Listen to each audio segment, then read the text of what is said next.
안녕하세요. 저는 60대 문턱에 있는 여자입니다. 저에게 남은 큰 숙제는 자식 결혼밖에 없다고 생각했거든요. 근데 미뤄뒀던 큰 숙제가 하나 있더라고요. 저는 이번에 후련하게 그 숙제를 해버렸고 이제서야 제 인생을 살고 있습니다. 저는 딸이 하나 있는데요. 자식은 부모의 거울이라고 그래서인 제 딸은 어려서부터 엄마인 내가 하는 거라면 뭐든지 따라하려고 했던 착한 아이였어요. 내가 웃으면 따라 웃고 내가 속상해서 우는 날에는 아가였던 우리 딸도 조망만한 눈에 눈물이 그렁그렁했죠. 그래서 딸이 태어나고부터는 집에서 말 한마디, 행동 하나까지 조심하했답니다. 근데 말입니다. 딸이을 아이가 되니 딱 한 가지 걱정되는 부분이 있더군요. 딸이 날 닮아가는 건 고맙고 뿌듯한 일인데 남자 보는 눈까지 닮으면 어쩌나 고요. 저야 남편 보기야 진적의 마음 접고 일주일의 말도 몇 마디 나누지 않고 살았기에 그냥 화초 키운다 생각하며 지냈습니다. 근데 혹시나 우리 딸이 지 아빠 같은 사위를 덥석 데려오지 않을까 정말 걱정이었습니다. 그러다 사회될 청년에게 인사를 받아봤는데 그날이 제 인생에서 제일 행복한 날이었습니다. 저는 지금 사위가 너무 마음에 들어요. 처음 봤을 때부터 예의가 바르고 착한 성품을 가지고 있는 사람이란 게 느껴졌거든요. 제 남편과 닮은 구석이라곤 눈을 씻고 찾아봐도 없었고 우리 딸이 정말 하구나 나처럼 지내진 않겠다 싶었어요.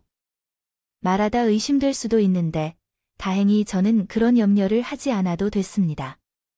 저희 딸이 사간으로 데려온 남자는 오랜 시간 연애를 해서 나도 잘 알고 있던 사람이었어요. 고등학교 때부터 사귀어서 학창시절에도 늘 붙어 다녔고 사고도 치지 않고 동네 어른들에게도 보기 좋은 귀여운 커플이란 소리도 들으며요. 잘 지내셨나요? 가끔 집에 와서 같이 공부도 하고 우리 집에서 같이 밥도 먹고 가곤 했어요. 딱 그 나이에 아이들처럼 순수하게 잘 지내는 두 아이들이었거든요. 고등학교를 졸업해도 계속 만나는 모습이 너무 예뻤어요. 한 10년 넘게 연애를 이어가다가 결국 정식으로 결혼을 하고 싶다고 우리 부부 앞에 나와 말했어요. 두 사람이 결혼하고 싶다고 할 때 당연히 응했죠. 친척 가족이자 동네 사람으로 오랫동안 알고 사귀었던 가족이라 더욱 기쁘게 받아들였어요. 시어머니는 아랫동네 시장에서 반찬 가게를 운영하는 집이었고 아주 성실한 사람이라 연희 있게 칭찬을 받았어요. 음식 솜씨도 정말 좋아서 항상 손님들이 북적거렸는데요. 가끔 딸과 공부하러 우리 집에 올 때마다 반찬 가게에서 사온 반찬을 선물로 가져오곤 했는데 그때마다 남편은 내가 만든 음식보다 훨씬 더 맛있다며 즐거워했어요. 사위가 되었음에도 불구하고 그의 겸손한 모습이 너무 좋았기 때문에 결코 반대할 이유가 없었어요. 않았어요. 게다가 제가 알기로는 10년 동안 연애를 하면서 크게 싸운 적도 없던 터라 둘이 결혼하면 별다른 문제 없이 알콩달콩 잘 살 거라 생각했죠. 하지만 결혼 이야기가 나오자 남편이 바로 앞에서 아이들 앞에서 대놓고 결혼을 반대한다고 말해서 제가 많이 당황했죠. 역시나 이번에도 평온했던 제 마음에 천불을 냅다 질러버린 건 남편이었고 너희 둘이 결혼을 한다고 결혼은 안 된다. 듣자마자 바로 이런 말을 내뱉었어요. 어릴 적부터 왕래하며 잘 지내왔던 터라 아이들은 남편의 반대에 삼은 듯 놀란 모습을 보였어요. 아빠, 저희 결혼을 왜 반대하시는 거예요? 아빠도 이 사람 괜찮은 남자라고 하지 않았어요? 괜찮은 남자긴 하지만 내 딸의 남편 감으로는 너무 부족해. 내 사위가 안 됐다. 결국 남편과 딸이는 한참을 실랑이를 벌였죠. 어느 한쪽도 양보할 생각이 없는 듯하더군요. 그래서 저는 우선 아이들을 돌려보내고 그날 밤 남편이 진지하게 화를 어요. 그래, 당신 윤영이의 애가 괜찮다고 좋아하지 않았어. 근데 왜 결혼을 반대하는 거야? 아, 그래, 윤영이 괜찮음 맞지? 그건 사귈 때 이야기고 하지만 결혼은 안 돼. 우리 딸이 너무 아깝잖아. 우리 애가 아깝다고 그럼 왜 10년 연애하는 동안 헤어지라 소리 한 번 안 하고 가만히 있었어. 우리리 애가 아까우면 사귀는 것도 반대 있어야지. 두 아이가 사귀는 동안 집에도 자주 놀러 왔었고 함께 식사도 하고 친하게 지내는 동안 남편은 딸의 남자친구를 싫어한 티를 낸 적이 없었어요. 저는 그게 의아해서 질문을 했더니 돌아오는 답은 어이가 없더군요. 연애하는 거야 뭐 아이들 자유지. 싸우다 헤어진다고 기록에 남는 것도 아니고. 근데 결혼은 이야기가 좀 다르잖아. 이건 사람만 봐서 되는 문제가 아닌 거 당신도 알면서. 그래, 결혼은 집안끼리의 만남인데 우리 집안의 사위로 들어오기에는 윤영인 가정이 좀 그렇잖아. 사위감으로 인성은 좋은데 집안이 별로라는 이유를 들었어. 윤영인의 가정? 걔네 집이 뭐 어때서? 걔네 엄마는 좋은 사람이라고 동네에서 칭찬이 자세하대. 반찬 가게 하면서 고아원에 기증도 하고 봉사활동도 다니잖아.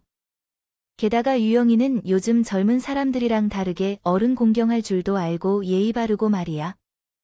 그게 다 가정교육을 잘 받아서 그런 거 아니겠어? 그게 아니고 이 편내야 혼자잖아. 혼자 윤영이 아빠 없이 홀어머니 밑에서 자라서 내가 반대하는 거 아니야. TV 안 봐. 홀어머니의 외동 아들은 근처도 가지 말라더라. 홀어머니가 뭐 어때서 그래? 사이가 안 좋아서 이혼한 것도 아니고 남편이 일찍 사고로 죽었는데 그게 무슨 흠이라고. 오히려 여자가 혼자 자식을 그렇게 바르게 키운 게 대단하지 않아? 걔는 지 자식 나오면 아빠 욕할 못할 거야. 아빠가 어릴 때부터 없었으니. 아버지가 자식한테 어떻게 해야 되는지 보고 배운 게 없잖아. 윤영이가 왜 아들이니 지금은 아니어도 나중에는 홀어머니를 우리 딸이 모시고 살아야 될 거 몰라서 그래. 당신이 우리 엄마랑 같이 살았다고 한번 생각해봐. 명절에도 잠깐씩 시댁 가는 것도 진절. 머리친 여편, 내가 자기 딸 시집살이 걱정을 안 하냐. 아이고, 별 시답지 않은 걱정을 안 해. 윤영이 엄마, 그런 사람 아니야. 당신도 알면서 그래. 그거야말로 시킬 줄 몰랐거든. 당신도 결혼하기 전엔 우리 엄마 좋은 사람 같다고 얼마나 그랬어?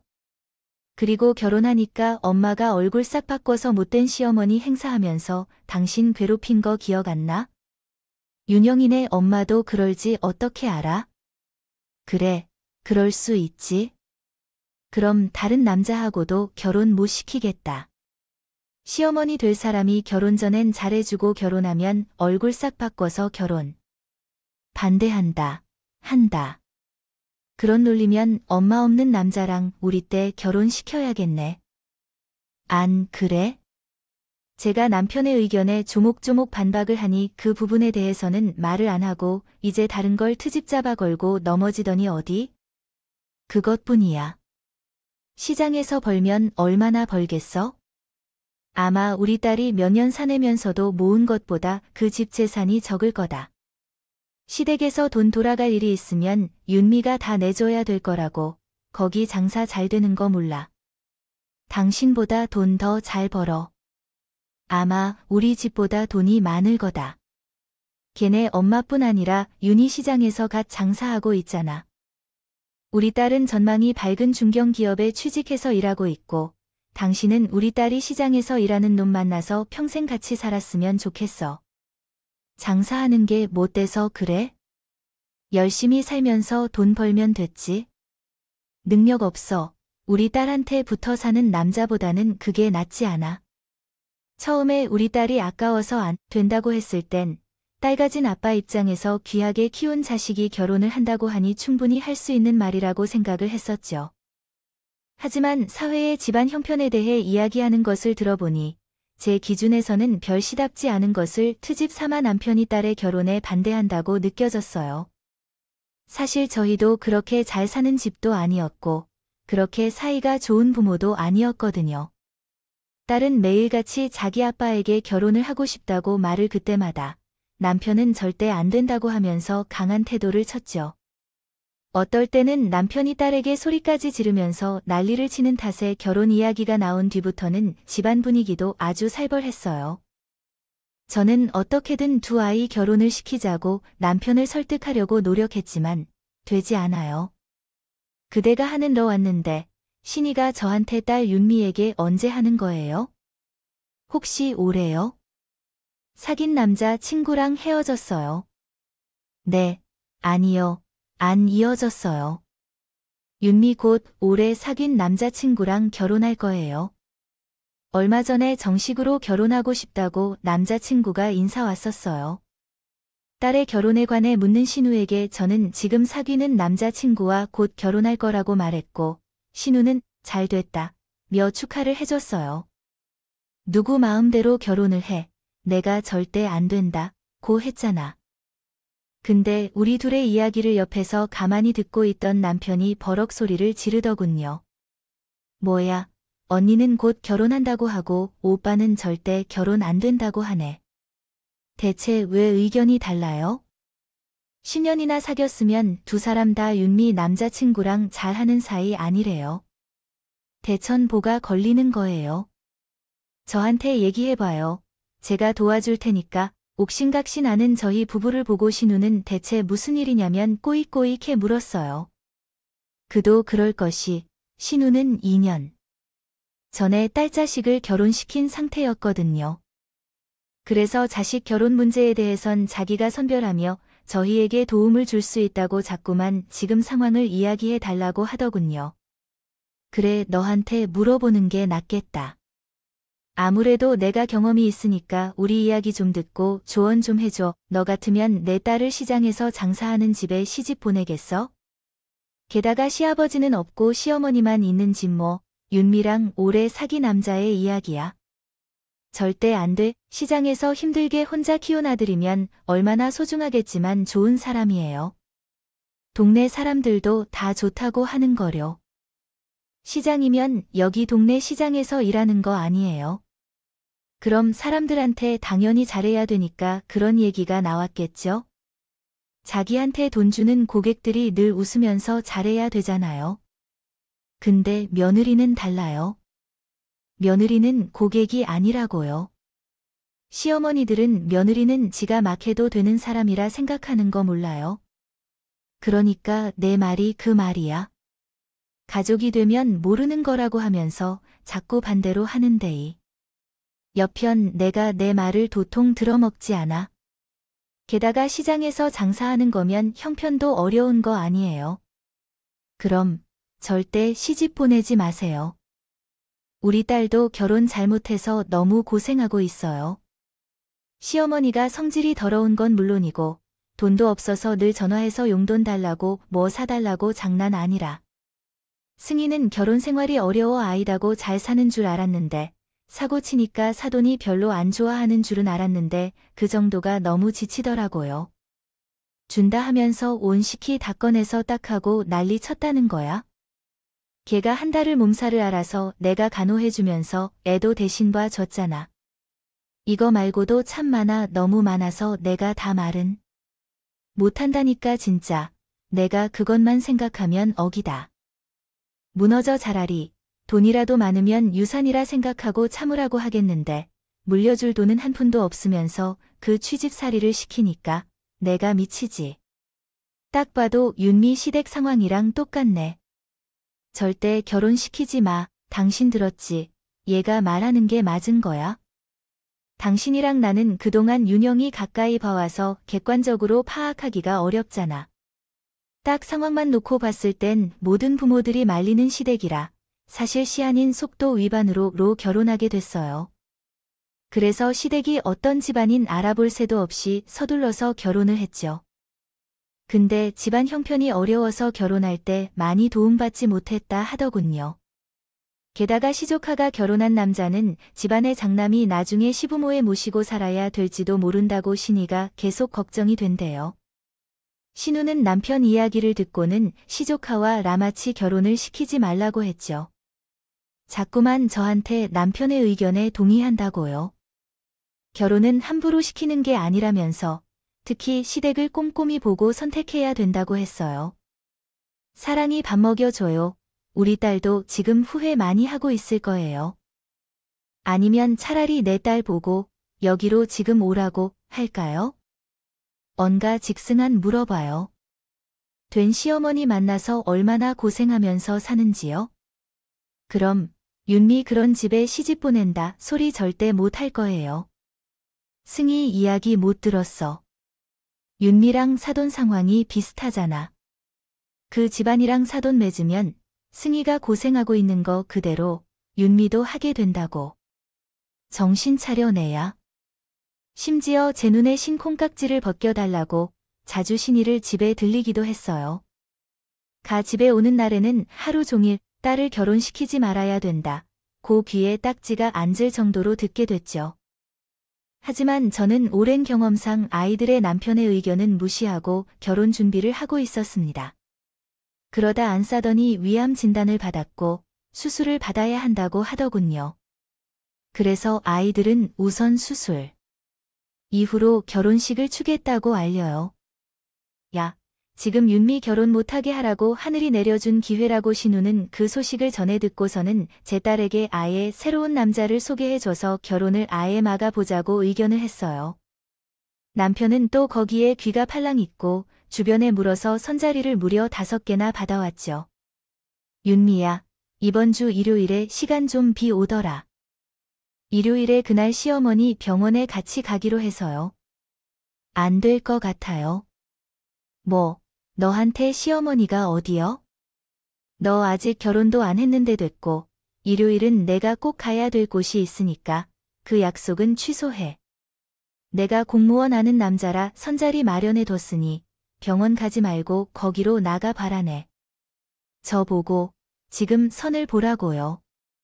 아빠, 저 결혼한 남자 있어. 사랑하는 사람 있다고요. 지금 그 사람이랑 결혼하려고 신혼집도 알아보고 있고 혼수도 여기저기 보고 왔는데 무슨 손을 보라는 거예요? 내가 걔 마음에 안 든다고 했잖아. 너희는 절대 결혼 못해. 그러니 다른 남자 만나야지. 내가 남자 보는 눈이 없는 것 같아서 내가 괜찮은 사람들로 선자리 5개나 받아왔으니까 이번 달에 한 번씩은 가 만나봐. 대체 왜 그러시는 거예요? 결혼 반대하는 걸로도 모자라서 선자리까지 마련해 뒀다고. 저는 윤영이랑 결혼할 거예요. 아빠가 반대하셔서 상관없어요. 그러니까 제발 이제 그만 좀 하세요. 남편은 다짜고짜 딸에게 이번 달 내로 선을 5개 잡아뒀으니 남자들을 다 만나보라고 하더군요. 그 이야기를 들은 딸은 자기 의를 존중해주지 않겠다에 들었어요. 사춘기 시절에도 부모에게 신경질 내지 않았던 아이였는데 그 모습에 남편은 더 화가 난 듯했고 남편도 점점 큰 소리를 내기 시작했죠. 제가 옆에서 두 사람을 말리려고 노력했지만 결국 대판 싸우고 그날 다른 집을 나가버렸어요. 그리고 이후에 집에 들어오지 않군요.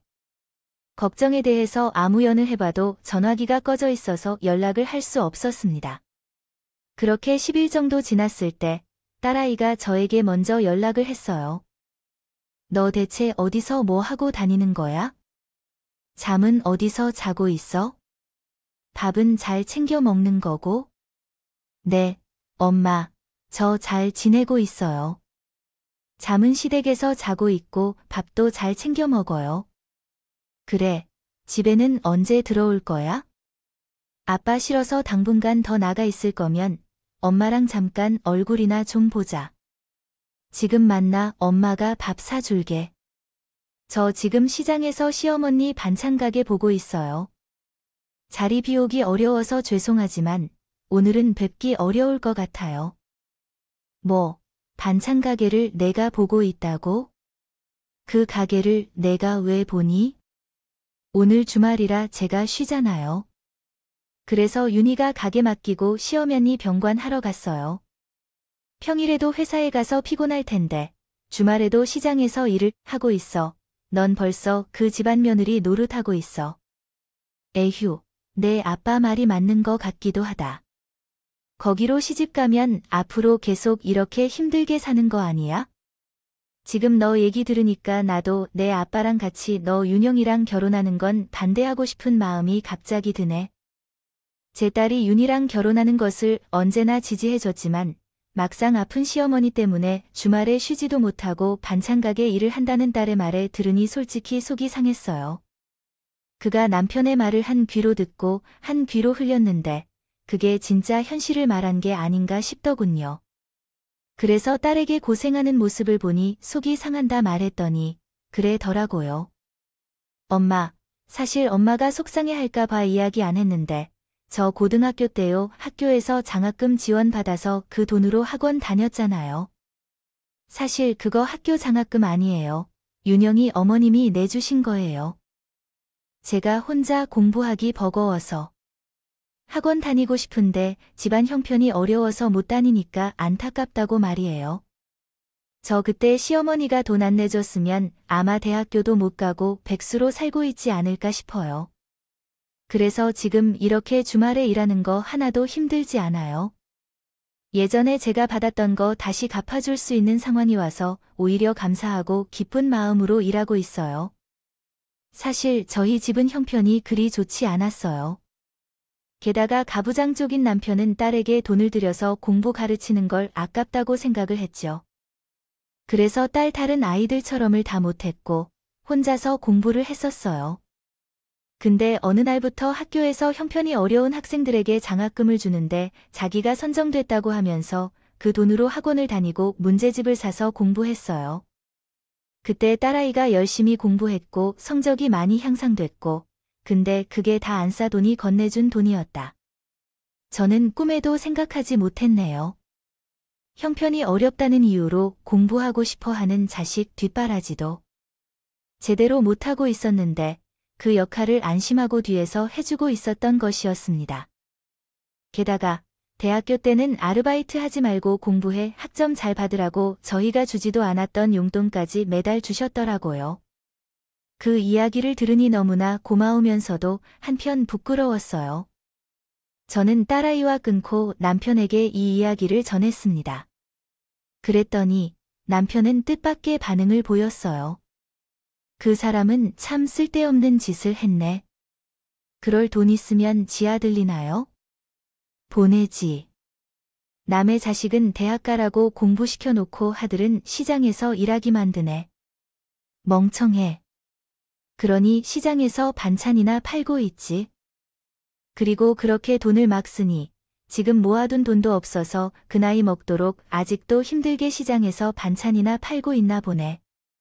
간병인 두 분 돈도 없어서 아들이 장사 팽겨쳐 놓고 병원 왔다 갔다 하기만 했고 남편은 저희 딸이 공부할 수 있게 도와준 것을 멍청한 짓이라고 표현하면서 안 사돈을 깎아내렸어요. 까치도 은혜를 갚는데 당신 사람마다가 먹고 살기 바빠서 하나밖에 없는 딸 신경 못 쓸 때 우리 대신 안 싸더니 챙겨주신 거잖아. 덕분에 대학교도 들어가서 지금 중견에서 취직해서 돈 벌고 있는 거고. 솔직히 당신의 이야기 들으면 안 사도 태 미안하고 감사해서 그간 가지고 있던 태도가 바뀔 줄 알았는데 그대로네, 그대로야. 이 이야기를 듣는다고 지금 상황이 달라 예전에도 받은 건 그걸로 끝인 거지 그다. 우리 딸이 별일 없는 집안에 시집가야 되는 건 아니지. 조용히, 이 양반아, 윤미가 우리한테 부모 노릇 못했다고 원망하지 않은 게 다 안 싸던 덕분이니까. 나는 이 이야기 듣고 애들 결혼하는 거 돕기로 마음 먹었으니 당신도 빨리 마음 받고 우리 딸 곧 있으면 30. 중반이 이제 윤이랑 헤어지면 멀쩡한 남자 못 만나 결혼 한 번 갔다 애 딸리 남자 만날 수도 있고 근데 이걸 왜 반대해? 당신, 윤미가 윤영이 다 별로인 남자를 데려오면 나중에 어쩌려고 그래요? 제가 딸의 나이를 이야기하면서 남편을 자극했다. 남편의 눈동자가 흔들리더군요. 남편이 동요했다는 걸 느끼고 바로 다음날 아이들을 불러 모았어요. 그리고 우리 둘 다 결혼을 허락한다고 말을 하고 결혼 준비는 어느 정도 진행됐고 물었죠. 저희 이미 신혼집은 어디로 정할지 정해뒀어요. 거기에 들어갈 가구랑 가전제품 목록도 뽑아뒀고요. 다른 자기들이 필요한 가구 목록과 가격이 적힐 리스트들을 저에게 보여줬어요. 어찌나 꼼꼼하게 적어뒀는지 어느 매장에서 더 싸게 파는지도 쓰여 있더군요. 대충 금액을 합산해 보니 1,000만 원 정도 들어간 것 같아서 전액을 제가 내어주겠다고 했어요. 안 싸니 저 이 딸 학창 시절에 그렇게나 도움을 줬는데 저도 갚아야겠다 생각해서 혼수를 해준다고 말했던 것이었죠. 딸이 결혼할 때 주려고 일을 하면서 제 월급에서 따로 모아둔 돈이 조금 있었거든요. 다행히 그땐 남편도 별말 없이 가만히 듣고 있더군요. 그래서 안 서더니 우리 딸 공부하는데 많은 도움을 준 걸 알고 있고 마음이 변했다고 생각했어요. 그리고 제 딸은 시에서 자기 물건들을 챙겨오지 않았다고 그날은 시댁에서 하루 더 자고 온다면서 집을 나셨습니다. 이제야 아이 결혼 문제가 잘 해결됐다고 생각이 들더군요. 오랜만에 편안한 마음으로 잠자리에 들 수 있었어요. 새벽에 화장실에 가려고 일어났는데 딸의 방이 불이 켜져 있는 겁니다. 딸이 그새 집에 왔나 싶어 확인하러 가봤는데 텅 빈 딸의 방에 남편이 우두커니 서 있었어요. 여보, 거기서 안 자고 뭐 하는 거야? 소코 왜 안 깐? 고쳐주셔서 감사합니다. 다음은 수정된 내용입니다. 고쳐. 제가 물었는데 남편은 아무 대답도 하지 않고 딸이 쓰던 책상을 만지작거리는 모습이었어요. 딸이 결혼해서 집을 나간다는 생각에 아쉬운 마음이 느껴졌어요. 보지 걔가 나이가 많아서 우리 품에서 계속 키울 수는 없겠지요. 이제는 자기도 결혼하고 자기 집을 꾸려야 해요. 우리 딸이 결혼하고 나가면 여기 있는 물건들은 어떻게 하지? 어쩌긴 뭐, 그냥 돼야겠죠. 가끔 친정집에 와서 쉬다가는 하겠지만 그때는 걔가 여기 방을 써야 되는데 매일 퇴근하고 집에 들어가서 방에서 자고 있는 딸내미 얼굴을 보면 하루 피곤이 싹 다 풀려요. 이제는 그런 것도 없게 될 거야. 언제 이렇게 커서 결혼을 하게 됐지? 시간 참 빠르네. 왜 그래? 결혼해도 자주 보면 되는걸. 시댁도 가깝잖아. 누가 보면 외국으로 간다고 생각할지도 몰라. 딸이 이제 집을 떠나고 아쉽다는 말을 한 남편을 보니 이제는 딸내미를 결혼시키기로 마음을 정한 것 같아 보였어요. 아쉬워하는 남편에게 나는 리스트 하나를 내밀었습니다. 여보, 이거. 애들이 산다고 미리 적어둔 혼수 목록이야. 이거, 당신이 내일 갖고 가서 좀 사와. 애들이 브랜드랑 분명 가격까지 다 적어놨거든. 그래서 사는데 별로 어려움은 없을 거야. 지금 세일 중이라서 저렴하게 구할 수 있는 것도 있으니 내일 날 밝으면 전자상가에 가서 여기 목록 중에 할인 많은 거 있으면 사와. 이걸 나보고 다 사오라고. 당신이 사오면 안 되는 거야. 나 가전제품 잘 모르는데. 난내 중요한 약속이 있어서. 당신의 그거 애들한테 주면서. 그간 결혼 반대해서 미안했다고 말하고. 혼수를 직접 발품 팔아서 사왔다고 하면 딸내미도 그간 당신한테 서운했던 마음 다 풀릴 거야. 저는 소원해진 남편과 딸의 사이가 다시 회복됐으면 하는 마음에 일부러 남편에게 물건들을 사오라고 말했어요. 남편의 리스트를 받아들고는 얼굴로 알겠다고 대답했고, 그래서 저는 별 의심 없이 다음날 돈이 들어있는 제 카드를 남편에게 넘겼어요. 아침에쯤 물건을 사러 간 남편은 저녁 늦게 들어왔어요. 근데 이상하게 옆에 신우를 데리고 왔더라고요. 남편은 얼굴에 근심이 한가득이었고 반면에 신우는 뭐가 그리 좋은지 얼굴이 터질 듯이 웃고 있었죠. 여보, 줄 물건들은 잘 샀어? 왜 하나도 안 들고 왔대? 꽤 큰 물건도 있을 텐데. 차에 다 들어가 제가 물건들을 잘 샀냐고 물었지만 남편은 잔뜩 고전 표정으로 아무 말도 하지 않더군요. 애들한테 먼저 산 물건들 내일 가져다 준다고 말해두거든. 내일 같이 가자. 당신, 내일 시간 되지? 근데 어떤 거 샀어? 리스트에 적힌 것 중에서 읽는 거 많았어. 저는 대답하지 않은 남편에게 계속 이것저것 물었어요. 그래도 남편이 아무 말을 하지 않았고 제가 이상한 눈으로 쳐다보자 옆에 있던 신우가 말을 끼어들더라고요. 거기, 지금 할인 엄청 많이 하던데요. 이것저것 아주 잘 살고 왔어요. 아, 아가씨도 같이 갔었어요. 근데 거기서 무슨 일이 있었어요?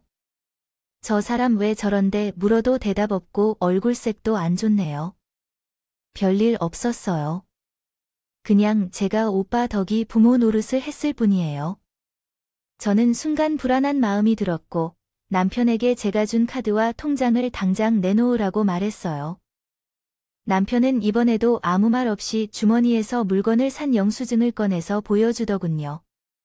하나씩 다 확인해봤는데 가전제품들 잔뜩 사긴 했는데 그중에 저희 딸이 사려고 적어둔 것은 하나도 없었어요. 야, 이게 대체 뭐야? 내가 리스트에 적기 물건 사라고 했는데 그걸 왜 안 샀어? 너 밖에서 무슨 짓을 한 거야? 똑바로 말해. 순간 욱해서 저는 남편에게 소리를 질렀어요. 그랬더니 이번에도 신우희가로 그거 다 저희 애들이 쓸 물건들이었어. 오빠가 조카 결혼할 때 아무것도 못 해준 것이 미안하다고 선물로 산 거래요. 오늘 제가 딸의 혼수 물건을 사라고 내어준 돈으로 시조카 살림살이를 샀다는 소리에 눈이 뒤집혔고 저는 살아생전 처음으로 남편 멱살을 잡아채었습니다. 저 말이 사실이야. 당신, 내가 딸내미 결혼할 때 주려고 모은 돈 시조카 태 다 쓰고 왔어. 아무리 생각해도 결혼은 안 되겠어. 절대 허락 못해. 갑작스럽게 그 이야기는 왜 하는 거야? 그냥 애들 결혼시키기로 이미 결정했는데 왜 말을 바꿔? 못 살아도 너무 못 사는 집이잖아. 안 사도 병원비가 없어서 사위가 다 줬대. 그것도 결혼자금으로 모두 해서. 그것 때문에 애들 결혼자금이 확 줄어서. 지금 집도 대로고 어떻게 결혼을 시켜? 그건 또 무슨 소리야? 애들 돈 없어서 집 먹고 하고 있다는 건 어서 들었어. 저기, 제가 들었어요. 쟤랑 친한 애가 이 동네 부동산에서 일을 하는데 윤미가지 남편들 사람이랑 신혼집을 보러 왔었대요. 근데 돈이 모자른지 엄청 허름한 것으로만 알아보고 다더라. 그러면서 둘이 원기하며 병원비도 앞으로 얼마나 더 나갈지 모르니까 최대한 저렴한 대로 구하자고 이야기를 나대요. 방금 들었지? 돈 없어서 신혼집도 허름한 곳으로 구하고 있대. 그것도 비싸서 다른데 더 알아보고 한다고 나갔고 애가 결혼하면 얼마나 고생하겠지만 자라 병원비도 엄청 나갈 거 아니야. 시댁에 돈이 없으니 윤미가 벌어온 돈으로 내고 걔가 신혼 때부터 시어머니 병수발 들면서 걔 고생까지 그렇게 살게 눈앞에 뻔한데 어떻게 결혼을 시키냐고. 그래, 당신 마음은 알겠어. 당신의 딸을 사랑하는 마음에 그렇게 생각할 수도 있지. 그럼 나한테 그렇게 말을 했어야지. 애들 결혼시키고 싶지 않다고 말이야. 왜 내가 우리 딸 결혼할 때 주려고 모은 돈을 신우이 자식들한테 써버린 거야? 애들이 병원비 되느라 돈 없다며 돈. 없으면 결혼을 안 할 텐데 당신이 혼수사라고 돈 내어주면 이때다 싶어서 결혼 서두를 봐 그랬다. 왜 이렇게라도 하면 우리 딸이 결혼 생각을 접을 가능성도 있잖아. 걔네 돈 없어도 예정대로 결혼할 거야? 내가 왜 1,000만 원이나 들여서 애들 필요한 물건 사주려고 했는 줄 알아? 수없이 살타워서 그런 거야. 내가 돈 안 내어주면 없는 대로 둘이 행복하게 살 수 있다고 할 것 같아서 그게 마음이 아파서. 그래도 안 돼. 결혼할 자 잡아둔 건 미루자고 해. 안 사돈 암을 결과 보고 다시 생각하자. 차라리 사돈이 잘 안 돼서 죽으면 몰라도 다른 데로 됐던가 다른 합병증이 생겨해야 된다고 하면 하는 게 맞는 것 같아. 암 때문에 그 여자가 죽던가 암 수술하고 회복해서 반찬 가게에서 다시 일하는 건 내 눈으로 보기 전까지는 그 집안이랑 사돈 맺을 수 없어. 당신도 내 의견을 따라 뭐 그런 미친 소리가 다 있어. 벌써 결혼 한 번 미룬 거 몰라. 결혼식장 다 잡아두고 청첩장도 이미 다 찍었는데 왜 또 결혼을 미루자는 거야? 오결, 사돈이 잘못되면 자기 아들 결혼하는 것도 못 보고 돌아가실 수도 있는 건데. 언니, 오빠 말대로 해요. 잘못하다가 평생 병상에 누워 계실 수도 있는 거 아니에요? 그럼 윤미가 계속 편관을 해야 되잖아요. 제 생각에도 안 사돈이란 사람 수술하고 경과 지켜본 다음에 결혼시키는 게 맞는 것 같네요. 가시는 끼어들지 마세요. 우리 사위랑 안사돈이 어떤 사람인지도 모르잖아요. 제대로 알지도 못하면서 남편 옆에 붙어가지고 남편은 들지 말라고요. 언니, 저 윤미, 제 친딸처럼 생각하는 사람이에요. 그러니까 이렇게 발벗고 나서는 거죠. 제가 남의 일이었으면 뭐하러 욕 먹어가면 이래라 저래라 하겠어요. 윤미가 걱정되잖아요. 제 딸이 지금 하는 것처럼 고생길이 훤한데 솔직히 옆에서 붙어서 뭐 좀 뜯어내려고 한 거죠. 아가씨가 우리 남편한테 1,000만 원 어치 사달라고 먼저 말한 거 아니에요. 이 사람이 간이 자아서 그렇게 큰 돈을 함부로 쓸 사람이 아닌데 아가씨가 입 놀려서 이렇게 만든 거죠. 오빠가 먼저 사준다고 했어요. 저희 때 결혼할 때 해준 거 없다고 말이에요. 아가씨가 먼저 사달라 했던는 남편이 먼저 사준다 했던 간에 제 돈 내놓으세요. 그 좋은 남자랑 결혼하는 우리 딸 신혼살림 사줘야 되니 당장 내놓으라고. 오늘 산 거니까 바로 다시 가서 환불 받아오세요. 언니가 이렇게 나올 줄 알고 저희 애들 집에 가져다 주면서 이미 다 포장 뜯고 제품 한 번씩 쓰는 거 보고 왔어요. 한 번 쓴 거라 환불 안 돼요. 나중에 윤미가 더 좋은 신랑이랑 결혼하게 되면 그때 갚을게요. 일부러 환불이 안 되게 가전제품을 썼다는 신일의 말에 저는 폭발하기 직전이었어요. 근데 남편이 갑자기 옆에서 이상한 소리를 했어요. 됐어. 안 갚아도 괜찮아. 아까 말했잖아. 내가 조카 결혼할 때 제대로 챙겨주지 못해서 선물하는 거라고. 나중에 결혼식 하게 되면 초기 금으로 몇천 원 받을 텐데 그걸로 돈은 메꾸면 되니까 신경 쓰지 마. 제 돈으로 선물한 주제 신우에게 마치 자기가 번 돈으로 선물을 사주는 것처럼 말을 하더군요. 게다가 갚지 않아도 된다고까지 했어요. 내 돈을 왜 내가 갚지 말아요? 그리고 기금은 애들이 갖는 거지 부모가 갖는 게 아니야. 이 무식하 인간아. 내 동생한테 돈 못 받게 할 거면 내가 나 대신 1,000만 원씩 갖던가? 1,000만 원이 뭐가 아까워? 얘가 조언 안 해줬으면 내가 당신 말 듣고 내 딸이 걸린 시어머니 밑으로 시집가게 할 뻔했는데. 당신 얘한테 엄청 고마워야 돼 알아? 덕에 나라도 정신 똑바로 차리고 결혼 반대하고 있잖아. 우리 집안의 큰일을 막아줬는데 내 동생한테 이 정도는 해줘도. 괜찮아. 하지만 남편은 오히려 신에게 돈을 받아내려는 저를 윽박 질렀어요. 덕분에 딸 길에서 벗어날 수 있게 됐다면서요. 1,000만 원은 너무 작다며 돈만 있으면 더 내줘도 아깝지 않다고 하더군요. 너니 와중에 딸이 아니라네 동생층이고 안 잤냐네. 딸은 내가 반대해도 결혼할 거야? 몰라서 그래. 부모이기는 자식 없다고 하잖아. 어차피 결혼할 거면 축복해주고 애들이 잘 살도록 옆에서 도와줘야지. 아빠라는 인간이 대체 무슨 짓이야. 절대 안 돼. 내가 살아있는 한이 결혼은 절대 못할 거야. 내 말 야인 듣고 결혼식 올리면 내가 결혼식장에서 판이라도 쳐서 막을 거야. 나는 안 사더니 너무 부러워. 뭐가 부러운 줄 알아? 남편 없이 사는 거. 그게 예전부터 정말 부러웠어. 당신은 흠이라고 했지만 남편이 없으니 이런 개 같은 도 필요 없고 말이지. 당신이 그지 주석에 비어있으면 남들 보기 부끄럽다고 저는 이 말을 하고 방으로 들어가서 아이들이 가지고 왔던 청첩장을 꺼내왔어요. 그리고 거기에 쓰여있던 남편의 이름을 지워버렸죠.